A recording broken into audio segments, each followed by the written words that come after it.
وہ ماسکو، وہ روس جس نے اعلان کیا کہ اس کائنات کا بنانے والا کوئی نہیں ہے، کوئی خلاق عالم نہیں ہے، یہ کائنات خود وجود میں آئی ہے، اور اس نے کتنے اسلامی ملکوں کو ہڑپ کیا، سرخ انقلاب کی صورت میں اتنا بڑا انقلاب برپا کیا، لاکھوں مسلمانوں کو تہہ تیغ کیا، اور اسلامی تعلیمات کو ختم کرنے کے لیے ایڑی چوٹی کا زور لگایا۔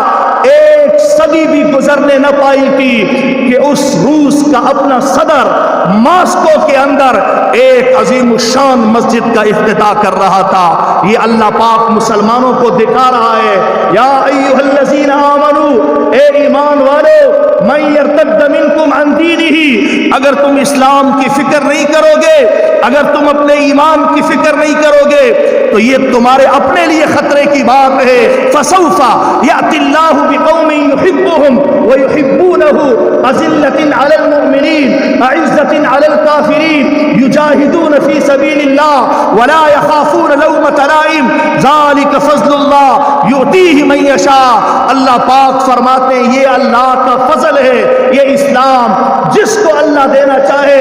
اگر مغرب والوں نے قدر نہیں کی، اللہ پاک مشرق والوں کو دے گا، مشرق والوں نے قدر نہیں کی، اللہ پاک جنوب والوں کو دے گا، جنوب والے قدر نہیں کریں گے، اللہ پاک شمال والوں کو اسلام کی نعمت عظمیٰ سے اور سعادت سے نواز دے گا۔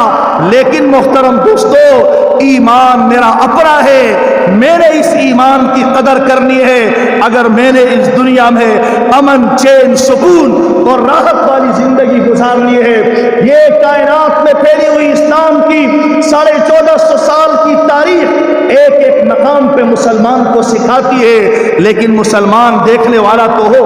قرآن میں اللہ پاک کیا فرماتے؟